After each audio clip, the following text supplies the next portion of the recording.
반갑습니다. 아파트 사이클 연구소 소장 이현철입니다. 백장입니다. 네, 반갑습니다. 네.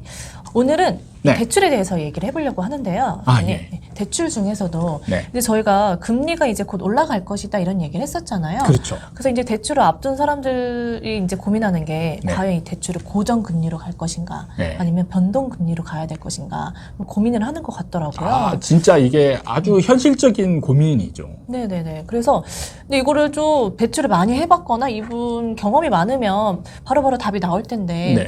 이런 거에 좀 경험이 부족한 사람들은 어떻게 해야 될지, 어떤 고민을 해야 될지도 잘 모르겠더라고요. 그래서 네. 이제 소장님한테 좀 여쭤보려고 가져왔습니다. 사실 여기서 고정금리냐 변동금리냐를 따질 때 이제 고려해야 될 부분이 앞으로 금리가 올라갈 것이냐 이거를 대부분 이제 이것만 보잖아요. 네네. 근데 여기서 중요한 거는 이 변동금리와 고정금리는 금리가 다르다라는 걸 알고 있어야 되는 거고요. 네. 네. 그리고 고정금리의 기간이 정해져 있어요. 네. 많은 분들이 또 착각하는 게 네. 만약에 대부분 대출을 받으면 20년 상환, 30년 네네. 상환 이렇잖아요. 그럼 20년 동안 고정금리. 그게 이렇게 고정금리 생각하죠. 아닐까요? 네. 그게 아니라는 겁니다. 저는 처음에 이 주제를 가지고 왔을 때 네. 딱 떠오른 거는 앞으로 이제 금리도 오른다고 했고 네. 했으니까 그러면 이게 왜 고민해야 되지? 고정금리로 가면은 지금 금리대로 하는 거니까 네. 괜찮지 않을까? 이런 그렇죠. 생각을 했었거든요. 그러니까 사실 대부분의 사람들이 고민했던 게 금리가 올라갈 거냐 내려갈 거냐. 올라갈 거면 고정금리, 떨어질 거면 변동금리. 이렇게 가면은 본인한테 유리할 거라고 생각을 했죠. 정말 단순한 거죠. 예. 은행이 네. 은행이 여러분들한테 혜택을 많이 줄 것 같습니까? 절대 아니에요.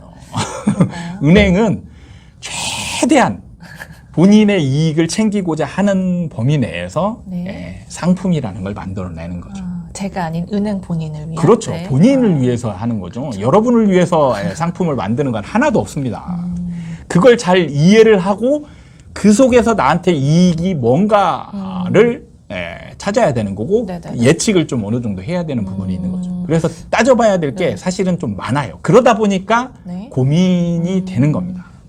그렇군요. 일단 첫 번째 조건인 금리가 올라갈 것이냐 네네. 내려갈 것이냐. 내려갈 가능성은 사실 뭐 거의 제로에 가깝죠. 올라갈 가능성이 네. 거의 90% 이상이니까 네. 지금 같은 경우는 이제 고정금리를 네. 이제 고민해야 되는 시기가 되는 건 맞습니다. 네. 이때 이제 고려해야 될 게 내가 대출을 이제 하는 시점, 이 시점에 고정금리와 변동금리의 금리 차이가 네. 중요한 변수가 되는 거죠. 그러니까 내가 대출을 실행할 그 시점의 금리 차이. 네. 이게 중요하다는 말씀이시죠? 이게 사실 계속 이것도 금리 차이가 고정으로 가는 게 아니고 변합니다. 이것도. 그쵸, 그러니까 그쵸. 네. 시장 위험이라고 하죠. 시장 위험에 따라서 은행이 이거를 위험도를 해지하는 용도로 쓰는 거거든요. 네. 인상 요인이 많다, 변동 요인이 많다라고 느껴지면 이거를 미리 정가를 시킵니다. 그래서 금리 차이가 많이 생기죠. 변동금리와 고정금리. 예를 들면 변동금리가 3%다. 그럼 지금 고정금리가 3%대 똑같으면 고정금리가 훨씬 유리하죠. 근데 고민이 되는 건 이때 고정금리가 4%예요. 1%를 손해보고 들어가는 겁니다. 그럼 이때 앞으로 1% 이상 더 올라야 사실은 어떻게 보면 이익이 되는 상황이 되는데 이게 이제 1% 이상 변할 것인지 이런 거를 예측하기가 어려우니까 고민이 되는 거예요. 그 차이가 좀 근소하면 고민을 그렇죠. 안 하겠는데 1% 이상 나버리니까 이게 고민을 하게 되는 근데 지금은 아직 보면 저도 이제 좀 알아봤는데 금리가 막 1% 이상 차이 나고 이런 건 많지 않아요. 사실 생각보다 적습니다. 적다는 얘기는 은행이 이 금리가 급격하게 올라갈 가능성을 좀 적게 보는 거죠. 그러니까 이런 시점이 오히려 이제 어떻게 보면 이런 고정금리로 갈아타거나 고정금리로 들어가기 좋은 시점일 수는 있는 부분인 거죠. 금리 차이가 적을 때 내가 금리 인상이 유력시 된다라고 할 때는 고정금리가 굉장히 유리한 상품이 되는 거죠. 그러네요. 이게 차이가 적게 나니까. 그러니까 보통 기준을 어느 정도로 잡으면 좋냐. 보통 금리 차이가 0.5% 정도 네. 이내다. 네. 그러면 사실은 고정금리가 나올 수도 있어요. 금리가 인상될 수 있는 측면이 많기 때문에. 그러니까 이 차이가 적으면 적을수록 앞으로 변동할 폭이 적기 때문에 차이가 적다는 말씀이신 거죠? 아니죠. 지금 사실은 변동폭이 이제 어느 정도 예상은 되는데 네네. 은행이 지금 시점에서 네. 아직은 변동하지 않을 것이다라고 해서 이 차이를 많이 안 두는 거죠. 근데 이게 변하기 시작하잖아요. 네. 그럼 그때부터 이제 금리를 위험도를 해지하기 위해서 이 금리 차이가 많이 벌어지기 시작합니다. 그러니까 움직이기 전에 미리 들어놓으면 이 금리 차이가 줄어드는 거고요. 움직이기 시작하면서 들어두면 그때부터는 금리 차이가 막 벌어지기 시작합니다. 실제로 제가 옛날에 아파트 살 때 네네. 그때 저도 고정금리를 택한 적이 있었는데 네네. 그때에 거의 한 1% 가까이 차이가 났었어요. 진짜 시기마다 다르네요. 그럼 결론적으로 제가 성공을 했냐 실패했냐 어떻게 됐을 것 같아요? 소장님이니까 성공하지 않으셨을까요? 실패했습니다. 네. 네. 왜 그러냐? 네. 여기에 이제 세 번째 변수가 있어요. 뭐냐면 네. 고정금리가 유지되는 기간이 있어요.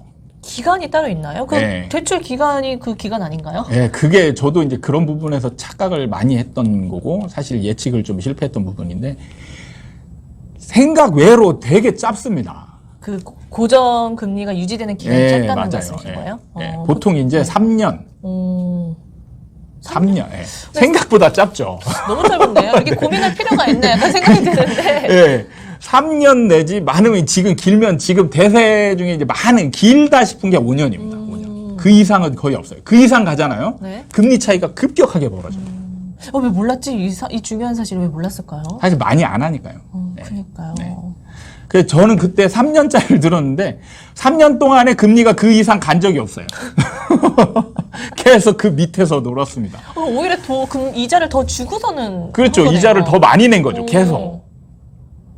그러니까 여기서 고민해야 될 게 이 네. 금리 차이를 중간에 한번 넘어가야 돼요. 내 고정금리를 내는 네네. 금액보다 넘어갈 수 있는 상황이 올 것이냐. 이거를 예측을 해야 되는 거죠. 그 이런 요소 말씀하신 대로 이런 요소들을 살펴봤을 때 그럼 우리가 대출을 시행할 때 그러면 어떤 식으로 접근을 하는 게 좋은 거예요? 사실 금리가 급격하게 네. 많이 변동될 것 같으면 네. 고정금리가 낮고요. 네. 서서히 움직일 것 같다라고 예상하면 변동금리가 나올 수 있습니다. 왜냐하면 네. 고정금리는 미리 손해보고 들어가잖아요. 손해보고 들어가는데 그 기간이 제가 볼 때 대부분 이제 3년 내지 5년이잖아요. 그러면은 2년 반 정도, 내가 거치하는 기간 동안 반 정도 안에 내 고정금리를 변동금리가 넘어서지 않으면 웬만하면 다 내가 손해보는 상황인 거죠. 그러네요. 근데 과거를 봤을 때 그렇게 금리가 급격하게 막 출렁이던 때가 있었나요, 근데? 있었죠, 있기는. 있긴 있었구나. 외환위기 오고 금융위기 오고 막 이럴 때에 그럴 때 빼고는 급격하게 움직이는 거죠. 근데 지금 같은 경우 또 항상 이런 시기에 뭔가 외부 충격이 급격하게 와서 금리가 급하게 변한 상황들이 벌어지긴 했었어요. 잘 보면 생각해봐야 외환위기, 돼요. 네. 금융위기 10년 차죠. 네. 그리고 지금 이제 그 금융위기가 온 지 10년이 넘었단 말이에요. 네네. 지금 이제 13년 네네. 정도 됐죠. 그 시점에 이제 뭔가 또 터질 거다라고 예상하는 사람들도 많은 거예요. 근데 지금 또 상황이 비슷하게 돈이 엄청나게 풀려서 막 경기가 호황이고 주가 지수는 최고로 올라가고 비트코인 최고치 찍고 네네. 막 지금 집값 전 세계에서 다 날리고 뭔가 다 올라갔단 말이에요. 이런 상황에서 갑자기 뭔가 충격이 탁 오면 충격이 그냥 극심하게 오는 거예요. 그러네요. 제가 너무 불안을 가중시키고 있나요? 아니 저는 과거에 그런 시점이 많이 없었으니까 네. 그럼 변동금리 하는 게 낫지 않을까 생각했는데 말씀 들어보니까 그런 사건들은 언제나 느닷없이 나타나는 거거든요. 그렇죠. 그러니까 그건 좀 생각해 그래서 이럴 때 네. 또 변수가 이제 그런 예측 불가능한 상황까지 이제 감안한다라면 이 고정금리와 변동금리 차이가 작을 때 고정금리를 들어두는 게 좋을 수 있는 거죠. 그러네요. 그렇게 생각을 하면 약간은 되겠네요. 지금 손해 보더라도 네네. 진짜 이게 크게 변하지 않는 외부 충격이 오지 않는 상황이라면 급격하게 변할 가능성이 없기 때문에 오히려 변동금리가 좋을 수 있는데 네. 이때 예측하지 못한 충격이 외부 충격이 오면 이때는 금리가 막 1% 2% 변하는 게 아니고 3% 4% 그쵸. 어마어마하게 올라갈 수 맞아요. 있거든요. 이때 변동금리에 들어가 있는 사람은 정말 이제 가산을 탕진할 수도 있는. 그렇죠. 실제로 2배 이상 IMF 금융위기 이게 터졌을 때 실제로 이거 집을 가지고 있다가 그냥 그것 때문에 못 버틴 사람도 있어요. 6%대 막 8%까지 올라가지 네. 않았나요? 맞아요. 그러니까 지금 만약에 2%대였는데 갑자기 여기서 5%대, 6%대 올라간다. 그러면 월급쟁이들 같은 경우는 못 버티거든요. 그렇죠. 그럼 그냥 집을 손해보고라도 이때 팔아야 돼요. 버틸 수 있는 상황이 안 됩니다. 맞아요. 네. 그리고 이게 뭐 예측 가능한 범위면 좋겠는데 5% 6% 올라갔는데 여기서 또 더 금리가 올라갈 수도 있다 이런 견해들도 막 나오거든요. 그러면 사람이 심리상으로 극도로 불안해지게 됩니다. 이럴 네. 때. 그러게요. 오늘은 고정금리와 변동금리를 어떤 식으로 접근을 해서 어떻게 택을 해야 되는지 알아봤는데 네. 일단 그 고정금리와 변동금리의 그 차이를 보고서는 살펴보고 네. 3년 정도의 기간 내에 이게 금리가 급격하게 변할까 아니면 안 변할지 그걸 살펴보고 결정하는 게 좋을 것 같다는 생각이 드네요. 그렇죠. 네. 사실 이게 너무 금융 전문가들도 금리를 정확하게 예측하는 거 거의 불가능하거든요. 여러분들이 이제 그거를 예측을 해서 선택을 해야 되는 게 가장 어려운 문제죠. 이럴 때는 내가 했지 위험도를 어디다 많이 두느냐 이 선택을 하시는 게 좋습니다. 지금 같은 경우 외부 충격이 와서 금융위기나 이런 게 한 3년이나 5년 안에 올 수도 있다라고 예상하는 분들은 고정금리로 가는 거고 금리 변동이 그렇게 심하지 않을 것 같다. 그렇다면 변동금리로 가는 게 나을 수도 있습니다. 그렇죠. 또 대출 금액에 따라서 또 결정할 수도 있는 거니까요. 네. 그런 식으로 선택을 하시면 될 것 같습니다. 네. 오늘 시간은 이렇게 마무리하도록 하겠습니다. 네. 네. 다음에 또 찾아뵙도록 하겠습니다. 감사합니다.